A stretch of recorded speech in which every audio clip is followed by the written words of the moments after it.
Hey everyone, Jerry Suhrstedt here with the Jerry Rig Podcast. Hope you're having a great Tuesday.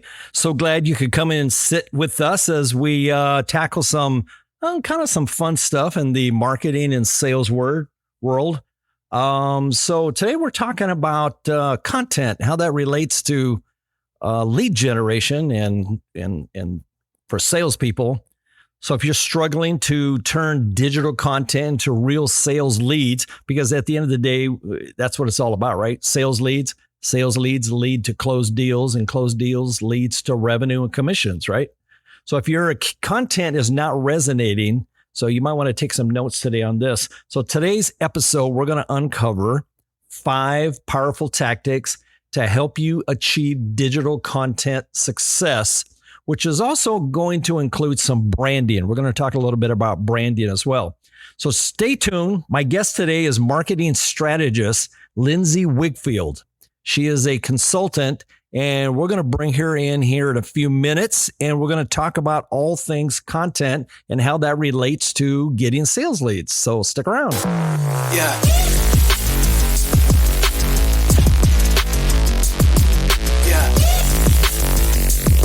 This is the Jerry Rigged Podcast, your no-nonsense knowledge base for business technology, marketing, and analytics. And now your host, Jerry Suhrstedt. So welcome back, everybody. I hope you enjoyed my little fun, get pumped up intro.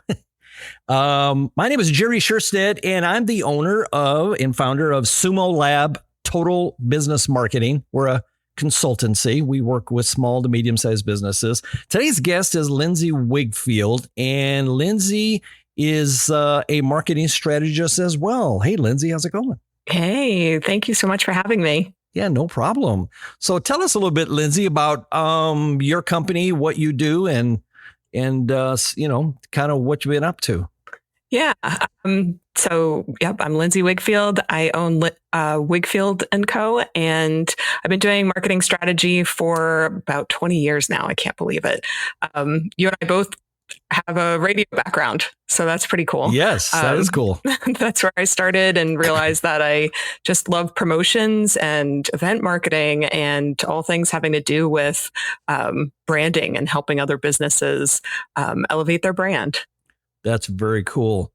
I don't know about you, but I kind of found that, if you got a young lady who is a baker, let's say, and she bakes pies and she has a pie shop, I find that if she focuses on her product and being creative and innovative and giving good customer service, that's really the best way to get ROI out of her business. What do you think? Yes, definitely. It all starts with what you're offering and making sure that your product or service is the best of the best that you can offer. And then from there, you start expanding to referrals from friends and family. And then from there, you start having this word of mouth where the business is sort of bigger than just you. Yes. Yeah. And then once you get to that point, you have managers and people running things. And you can go to Hawaii for a couple of weeks and not bring your laptop with you, right? Yes. Yeah. Or take a boat trip down the coast to Florida. That sounds like the dream to me. Oh, heck yeah. That would be awesome. So today we were talking about digital content tactics. And the name of our show is about the 5 not rock'em sock'em content tactics that you can bring to your sales team or your business. And we're also going to talk a little bit about branding. So we're going to get a little bit into the details of the 5 items, the kind of digital content for crucial marketing, kind of the fundamentals, kind of in order.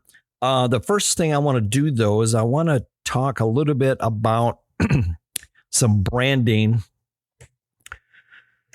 And so this is a not a program, but a presentation that Lindsey had put together. And it was building a brand for long-term success, because your brand is kind of a foundational piece of your website, your content, and your product, your outward facing face to customers. So tell us a little bit about this graphic here, Lindsey. Yeah, so this is kind of a different version of the know, like, and trust factor. So I wrote a book called The Credible Brand, and that was launched in May of 2022. And the premise of that book is that in order to build a credible brand, you need to have people know that you exist. So that's the brand awareness. And B, that they choose you. So they recognize your valuable product or service. And you have a system set up to ensure that they actually convert. So not just that they're finding you and they don't know what services you offer or something like that. You want them to actually convert. So they're able to find you at the right time and they like you, they choose you, they want to move forward with your business. Yes. Yeah, that's one of the first things that I learned in marketing was people buy from those they know, like, and trust. And that falls down into products as well. You know, we talked about the person going into the grocery store to buy a can of beans. And I don't know, some of you guys may remember the generic, I think it was almost an experiment, but they came out with this whole line of products that was called generic brand. And it was just a white can or a white package. And it just said laundry detergent. That's all it said. Or it said green beans. And it kind of sort of didn't do very well. And so it kind of just reinforces the fact that when somebody's looking for green beans, they're probably going to want to buy Del Monte or Safeway in-house brand. I don't know if there's Safeway out on the East Coast, is there? Yes. There is. Oh, okay. Yeah. All right. Nice. So branding is very important. So on to the next one. Why build a brand? So tell us why you would want to build a brand. Yeah. When you are building a strong brand, a lot of problems end up not even coming into existence. So you're able to attract top talent. You're reducing your advertising costs because people are already familiar with you. You can charge a higher price. So it's not, you can charge a higher price because your brand and your credibility is backed up with that higher price, so that you know that, or as a customer, you know that you're getting the value for that product or service. It helps you weather tough times. Let's say there's a market downturn. You keep going on the brand awareness campaigns. You stay strong with your marketing and building your relationships with your customers, and you can weather that storm and come out strong the other side. Yes. And I've often told clients, if you don't have any advertising, any branding, anything going on, your business, generally speaking, will be doing this thing, this roller coaster, right. Like super highs. Hey, we're doing lots of business, all the way down to like, man, it's a ghost town out there. But marketing, branding, advertising tends to make those dips a little more solid, little more continuity in the flow. Right. So real quick, before we get into some content, talk about the lead generation priority map. Yeah. So this is a visual example of what we were talking about the pie baker. And so first, she's probably baking pies for her friends and family. And they're like, hey, you got something good going here. We really like your pies. So let's expand that a little bit. And hey, Jan, she makes really delicious pies. And they start telling their friends and family. You get referrals for, hey, Thanksgiving, I'm doing a push for my pies. And you're selling that, to your referrals. And then from there, you also want, on a service level, I have reviews marked there. So you also want to talk about, hey, leave me a review on Google, leave me a review on Yelp or wherever you're focusing, so that you have that online traction. So you're bringing the referral world into the digital marketing realm. And from there, you can expand into marketing efforts like social media or a content strategy or email marketing, the tactics that we're going to be discussing today. Cool. And then one of my favorites is the website, which many times is undervalued. A lot of people, especially, a few years ago, their website was a glorified sales brochure. And I remember companies back in the day, back when we were doing lots of print, we would do graphic design and create this phenomenal brochure, and then it would sit in somebody's desk. Yep. And they would hand it out occasionally, but your website can be that old dusty brochure that sits in your desk that nobody knows even exists. But a website that is properly built and properly worked becomes a lead generation, business generation machine. Yes, correct. Right? It's available 24/7. If you are building up your SEO strategy, you're able to rank and then get that traffic from that way, or social media. Sometimes people will come to your website from there. But it's really something that you want to invest in, and you want to build a strong website. And I'm sure Jerry or myself would be happy to take a free look at your website to see if there are any glaring issues or anything, if you're having trouble with converting or anything like that. I had this client years ago build him a website. He didn't really have a whole lot of money, so I did him a favor. So I built his website, and then like 3 years later, he calls me and says, "Hey, do you have my username and password to get into my website?" I'm like, "No, not really. I mean, just, reset the password." I said, "Wait, have you ever logged into your website?" He said, "No." So you've never changed a thing since I built the website? He said, "Yeah, I got a little more money now. I'm thinking about having you redesign it." I say, you don't need a redesign. What you need to do is to continually on a daily basis add content to your website and engage with your prospects. So you can't build a website and just let it sit and go, "Well, I got a website." Right. Yeah. You want to optimize the content. Things change with algorithms, things change in SEO. Your business changes. I mean, it's hard to imagine that in 3 years that he hasn't changed his service offerings slightly, or some part of his process, or maybe has a slightly different mission statement or something. That's He had. his website. So It's just, it needs to, be updated. yeah, that's funny. So common problems with websites. Is it clear what you offer? Because you always got to be asking a question that your prospect is asking, which is, what are you going to do for me? Another problem I see all the time is there's no call to actions. You read something and say, "Hey, I make pies," or "I do SEO for people," or "I cut hair." And it's like you're making this statement. So one of my fundamentals in marketing 101 is marketing is very simple. What's your prospect's problem, and what is your solution for that problem? And all your headlines and subheadlines and all that should be talking about things revolving around that fundamental, kind of question. Right. And what action do you want them to take? Do you want them to call you? Do you want them to fill out a web form? What is it that you want the prospect to do? Yes. Just buy your pies now. Yeah. Just go straight to your checkbook and write me a check. That's all I want you to do. Right. Okay. All right. Enough with that one. So we're going to come back now. We're going to get a little more into this content piece. So number one, there's 5 of them. The first one is creating compelling and relevant content. 2 is optimizing content for SEO. 3 is utilizing social media effectively. In retrospect, I should have put this on a graphic so that people could visually see. I kind of messed up on that one. But we'll get through them. 4 is leveraging email marketing, and 5 is implementing lead magnets.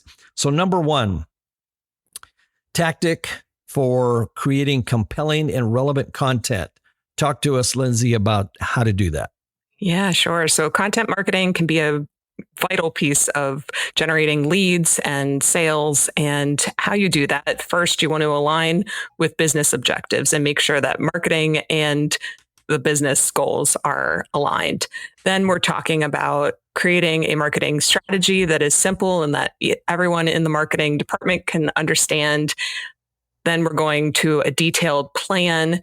And in that plan, we are outlining the customer journey and also your sales cycle. And from that customer journey, from where do we even find customers to how do they flow through to eventually become a sales lead, you're identifying areas that can be optimized with content. And those are things like we often hear about pain points, but there also might need to be an explanation if you have a long sales cycle or a complicated or complex product, or you just need to work in something unique about your product or service that maybe other people don't offer. That's important content to also highlight. So where are you going to highlight that in the customer journey? Then Yes. from that, Oh, go ahead. yeah, from identifying, these areas in the customer journey, from there you have a list and you can identify what format would work best. So don't forget about, like webinars, there's video, there's, content on your website, but what would make the most sense for this person at this point of their customer journey? And it could be social media content too. Yes, absolutely. And folks, content is content. I mean, written, video, visuals, photographs, audio, all of that is considered content, and people learn different ways. And so having a nice mixture of those is always a good thing. Cool. All right. So the first one was creating relevant content. I'm going to open a quick Word doc that I just whipped together so that our folks there can see what we're talking about. This is a brain fart on my side. So we'll add this. It's not pretty, folks. That's not a representation of my graphic design skills, but it will help. It works. Yes, it does. So that's the first one, creating compelling and relevant content. Cool. That was a good rundown. All right. Number 2 is going to be optimizing content for SEO. So how do you do that? Yes. So SEO has 3 components. You have technical SEO, which is stuff like your site speed. And then you have on-page SEO, which is optimizing for keywords, which is a whole thing. And then you have off-site SEO, which would be focusing on like links to your website and that sort of thing. How do you get more traffic to your website? So this is often like a entirely separate strategy where you're looking at what sort of content do you want on your website? How do you want to optimize it for search? What part of the customer journey is the customer in to be to lead them to this content in the first place? And how does that play into our overall content marketing strategy? Yes. Yeah, that was really good. SEO is something that I have played around with. I never quite had that analytical enough brain for SEO, but over the past year, I've been forcing myself to really deep dive and just try to get my brain wrapped around it. And I'm doing much better than I used to do, but it really kind of sort of is a dark art. It's very, very analytical, intensive. And it's funny because, you can kind of set up a lot of templates so that, when you're dealing with multiple clients, you can give them a certain level. But to do it right, I mean, you really got to shut somebody in a dark room, turn off the lights, and just let them just pound at it for days. It's not easy stuff. Yeah. And it's important to look at the analytics, and you can do that either with Google Analytics, Google Search Console, or if your website has its own kind of analytical software or data insights that would be useful to look at and see what keywords you're currently ranking for, and could you build out more content based on those keywords? Yes. So I did a little bit of an experiment, and actually, let me do something here. I want to show this experiment to some of the folks here because it'll really help to bring home this concept of SEO. We won't go down too much of a rabbit hole, but let's see here. Let me get over here to my other screen.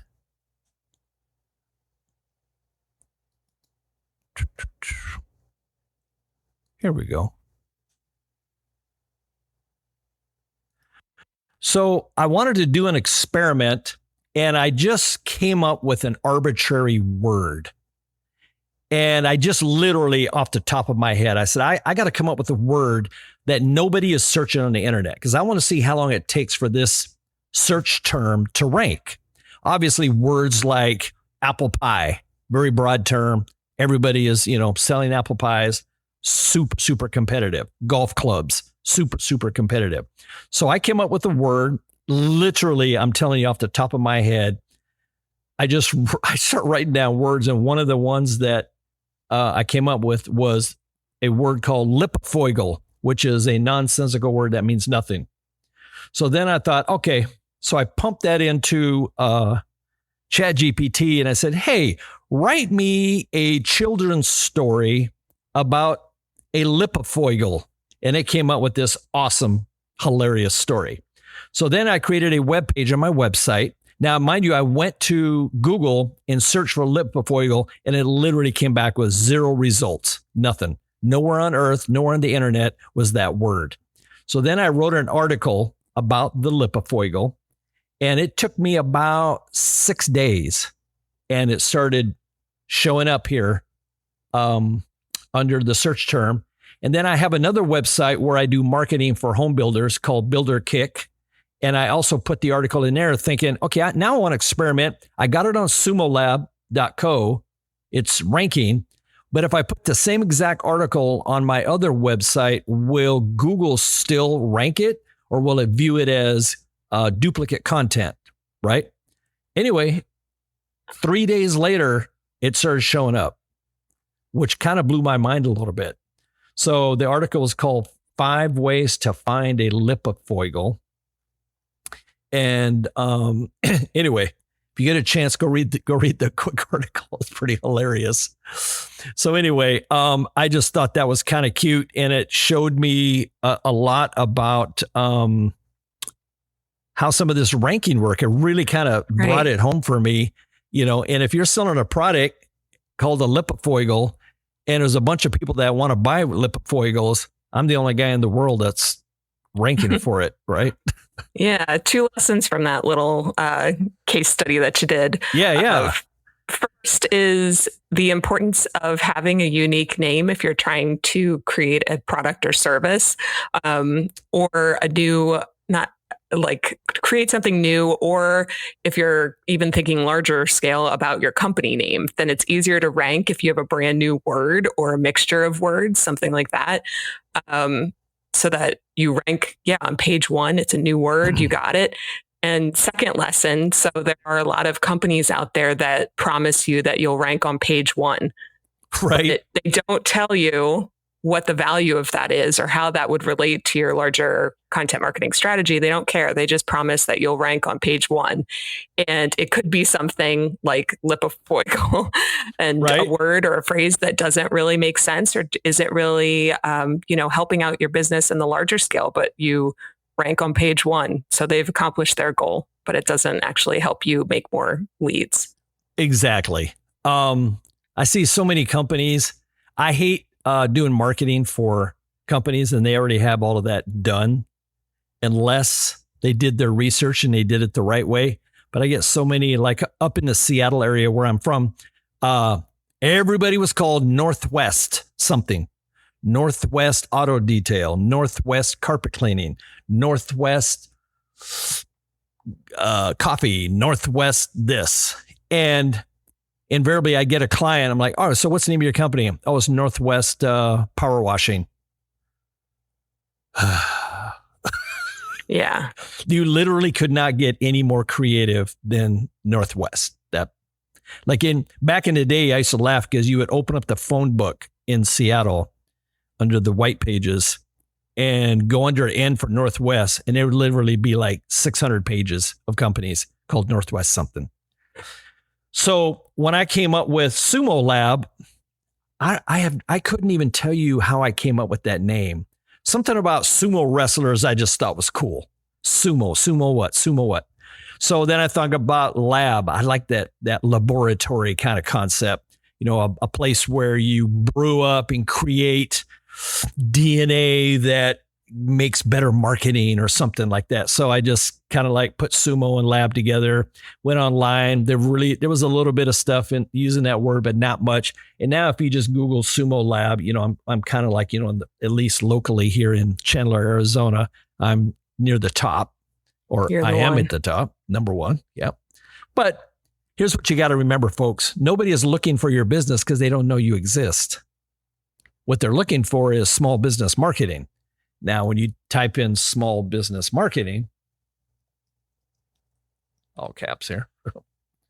What do you get? Salesforce at the top, unsponsored. And down in the organics, Forbes, HubSpot. HubSpot owns everything on the internet, just about. NerdWallet. Yeah, you're not going to find my company because it's too broad of a term. But if you type in small business marketing, Chandler, AZ, if I was doing a good job, I would show up, but I probably don't even show up there. So, it's a lot of work. Yep. A lot of work. So we'll come back to number 3 here on our top 5 list. Let's see here. There we go. Nope, wrong one. There we go. Okay. Back to my notes. Where are we at? Social media. Social media. Everybody loves social media, right? TikTok, where you can burn up 20 hours a day of your life. Right. So, I hopefully the marketing strategy, you're not doing that. Yeah, exactly. So how to use social media effectively. A lot of times you hear the advice to have entertaining content and informative content and kind of alternate those two. I like to look at it as a bigger picture strategy for your social media marketing where you're either, so it depends on the business, but a lot of times incorporating your employees into your social media marketing helps you leverage their presence and create more of a personality of who's behind the scenes. But a lot of times large organizations do this and it comes across as icky, like they're clearly using their employees to build brand awareness for their company. And there's like a disconnect there. So you really need to understand your company culture and then identify the right approach for how to leverage employees into the social media strategy. Absolutely. But this makes you a more approachable brand, which means people feel more comfortable reaching out to you if they have any questions instead of, looking to strictly online resources. Then maybe they have a problem. Let's say you're an HVAC company, they have a problem with their heating or cooling, and you're showcasing the employees and you have, a solid social strategy there. Then they feel more comfortable calling you and finding out if it's a problem that you can help with or not. Yes, absolutely. Especially with, local businesses like window washers and carpet cleaners and home services. To kind of add to what you were saying, one of the things that I think, especially in technology, where they really drop the ball is typically you have a couple of guys or a guy and a girl, a couple of girls, start a consulting agency, Salesforce, Microsoft, whatever. And their brain is so analytical and technical. They build out a website that speaks to other highly technical people. And it says, we use JavaScript and Python and ASP and this and this and that. And if there's, and that's not your customer is the CEO, the CFO, the marketing manager, the sales manager. And there's no people on their website. It's super, super bland, austere, generic. They got a bunch of stock photographs of hyper technology with the earth swirling around, a bunch of digits and all this craziness. And so when I get in with some of these customers to help them out, first thing I say is like, your website has to be stripped down to nothing. We're starting from scratch, folks. And so I bring people in. Business doesn't exist without humans. customers don't exist without humans. Everybody that buys from you is backed by a human. So show pictures of your happy prospects. Show pictures, like one guy that I did some web design for. He is a window cleaning service, and he had pictures of his guys standing on the side of a building cleaning windows. I said, they're not buying that. What they're buying is sunshine coming into the kitchen with clean, clear windows and a happy lady, because I don't, face it, a lot of women are the ones that are buying these kinds of things because, the guy's up hunting or doing his thing and the wife is the one ordering the window cleaning. And so when I got done with his website, we had a nice bright kitchen with sun shining in, and then a lady with a happy smile on her face. Said that's what they're buying. They're buying clean windows. They're not buying you doing the windows. They don't need to know how you clean the windows. Doesn't matter to them. So, right with what you're saying, right, or exactly what you're saying was around the concept of people and bringing humans. Being authentic and Yes. approachable. Yes, absolutely. And especially locally, things like, I'm not huge on the Better Business Bureau per se, but if you have a window cleaning business or an HVAC business, locally, absolutely. Better Business Bureau, we're A+ rated, lots of testimonials, lots of happy customers, blah, blah, blah, blah, blah. Those go a long ways in that particular industry. Okay, social media. Next, leveraging email marketing. Hit it. Yes. So email marketing. So the first thing you want to do is identify where are you getting emails from? Are these existing customers, or are they people who are maybe subscribing from your website? Maybe they haven't bought yet. Is it an old list? Whose email addresses do you have? I have two different strategies going on for a client where we have one email nurturing program for people who aren't ready to buy yet and need a little bit more nurturing before they're ready for the sale. Sure. And then another email program that is for existing clients, and how do we continue to connect and stay in front of them and build that relationship with them. So identifying whose email addresses you have, what are you doing to collect more email addresses and grow your list, and what sort of content are you sending out, and what are you hoping to achieve with that content. So the building relationships with existing customers, you're not necessarily looking for a direct sale from there, but you're looking to stay in front of them. So what type of content works for them? What do they want to read about that also is aligned with your business, that doesn't feel like disconnected from your core purpose?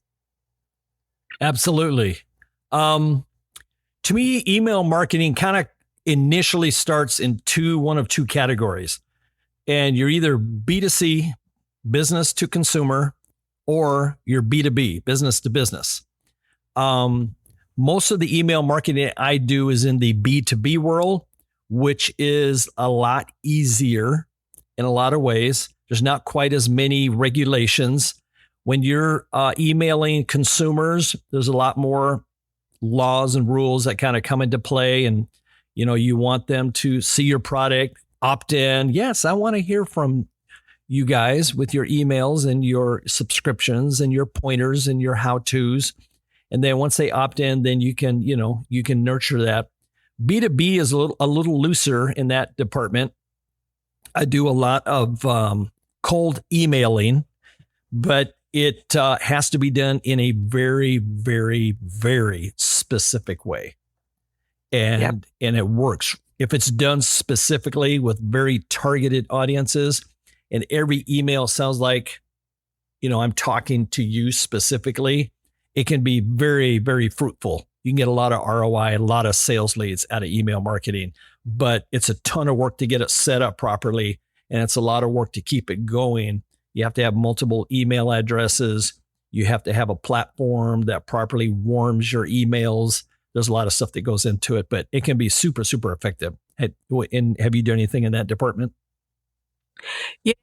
We do have, well, I have a past client that I set up an email program that would send out newsletters for what new items were. It was a music store and what new items were in the shop. And we were able to determine that there was, by introducing this email campaign that was every other week, an email would go out. There was a 33% increase in store visits, and the average purchases from those who were on the email list was double those that weren't subscribed. So we knew that our email marketing efforts were having an impact on sales. Nice. Yeah, I love some of these older businesses that they've been around for like 20, 30 years. And just over the years, they've collected 20,000 emails or something crazy. And they just kind of did it passively, but they have a cool product or a cool store and the locals love them. I have a friend who started a skateboard shop in his mom's garage when we were in high school. Now, this is going back. This is 1977.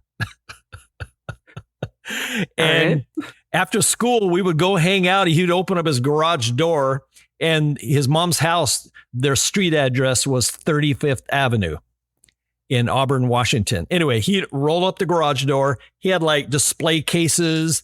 He had skateboard decks and trucks and wheels and T-shirts and all this stuff. And we'd hang out and just have fun. And he had a skateboard ramp in the backyard, and we'd skateboard, right? Well, he's 63 now, and he still owns a shop in Federal Way, Washington called 35th Avenue. Wow. And he has been around so long, and his shop is kind of considered the cool of the cool of the cool. He just has that credibility. Like, you would never go buy your skateboard at Walmart or the mall. Like, who buys a skateboard at the mall? No, you got to go to 35th Avenue because that's where the cool skateboards are, right? Nice. He's really built a brand. Oh, and he's got all these kids. Like, for years, he gave out stickers, 35th Avenue stickers. You can find those stickers on ski lifts, on street signs, on car bumpers, all over the Seattle, Tacoma area. And he's got a huge, huge, huge database of kids that bought skateboards when they were 13. Then they bought skateboards at 15, 16, 17. Then they stopped for a while because they started a family, and now they're a little older, and now they're skateboarding again. They're back at 35th, and it's just crazy. And he puts stuff out on an email and like a sale or something. And yeah, he just has floods of people coming in. They also sell snowboard gear and skateboard shoes and, all that stuff. But yeah. Gotcha. Yeah, the place to go. Well, there's some things in marketing that you can't fake. I mean, you can't fake being around for 30 years. Actually, he's been around, 45 years, 40 plus. I mean, that is like a phenomenal marketing story, right? So yeah. Cool stuff. And staying current, because trends change. And so it's impressive that he's able to stay on top of all of the coolness, even though he may not be the target market anymore. Well, he has a real dry sense of humor, and he's funny as heck. And he's always hired younger people to work in the store. And they're usually, guys that are into skateboarding, and all the local kids know who they are. So yeah, for an older dude, I mean, he's up on the latest trends, and he has a little bit of this kind of funny attitude towards the whole thing. He thinks it's all just hilarious. But yeah, we used to all skateboard together, snowboard together. Now we've all gotten old and broken down and tired. All right. We're heading into number 5, implementing lead magnets and CTAs, also known as call to action. So talk to us about that. Yes. So lead magnets and calls to action. So when we think about your website, you have traffic coming that there are visitors that are looking to buy, make a transaction. So you want to have a call to action for them. Again, like we said earlier, do you want them to place an order for pies immediately? Do you want them to call? Do you want them to complete a web form? What is it that you want them to do? And I would encourage you to try to think of only one action instead of having a bunch of different calls to action where you're having to check different inboxes or, just getting chaotic with even how to measure it. It's a little difficult the more calls to action that you have. But so those are the transactional visitors. Then you have visitors that maybe don't know what to do yet. They're not ready to buy. They're looking at your blog content, excuse me. They're looking at your blog content and you want to offer them something else because once they leave your website, the chances of you getting them back are pretty slim. So you want to be able to stay in front of them. The way I like to do that is with what's called a lead magnet. And a lead magnet is offering something for free in exchange for their email address and name. So free trials work well. So getting them to create an account with basic information, don't ask for too many fields, but getting a free trial to what you're providing, or if you're looking at a digital download, something that helps them either understand their problem better, solve a certain smaller problem that they might have, but you want it to be relatively short, and you want them to feel like they've accomplished something. An example that I like to give is a plastic surgeon who identifies that a lot of her target client is looking to wants to look younger. So what are all the ways that she's able to help her clients look younger? Some might involve surgery, some might not, but creating a guide that is, 9 ways of looking younger. Then visitors to the website exchange their email address and name, get this free download. They're able to see procedures that they didn't know existed, or even understand, like if she has a skincare line and dermatology side of her business, then maybe there's some skincare tips that they can do before, jumping into something as dramatic as surgery. So this free guide is helping explain and what they have to offer, solve a problem for the website visitor. And you can then have their email address, and kind of maybe the next email is something like, here's a case study on this person who obviously you have to go through agreement for their information and things, their story, but how you helped somebody look younger than they were before, maybe some before and after pictures, something like that. The kind of testimonial content.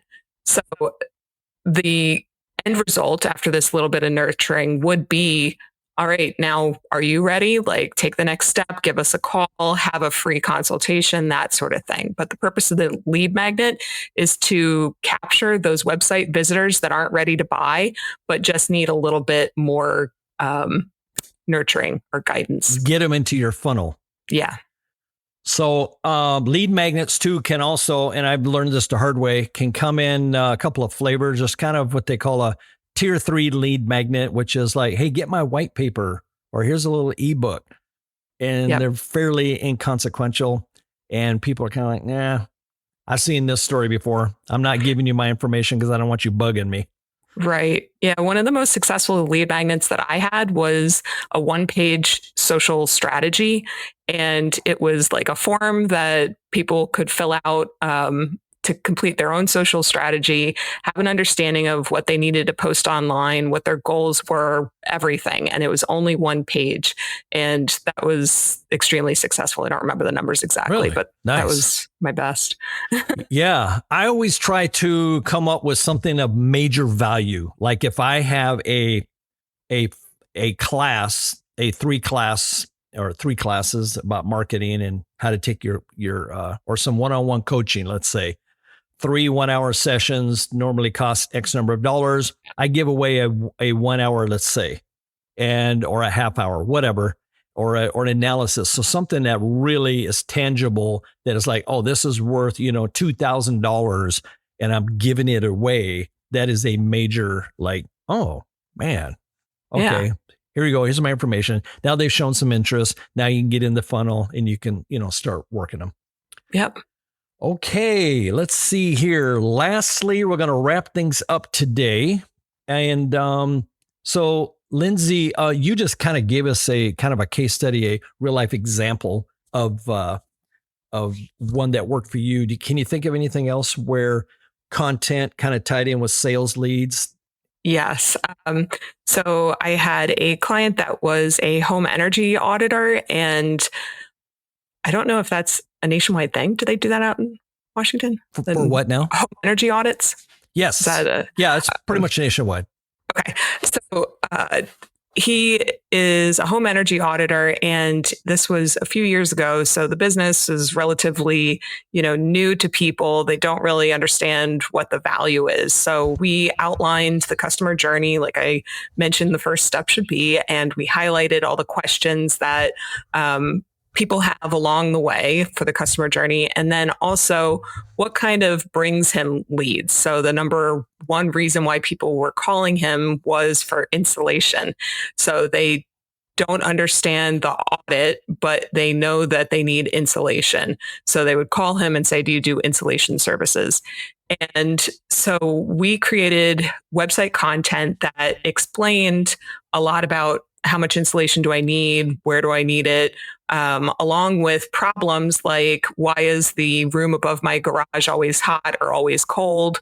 And we identified all those problems along with reasons why they would reach out to him, and created website content that sort of explained the answers to this and also introduced why a home energy audit would be valuable.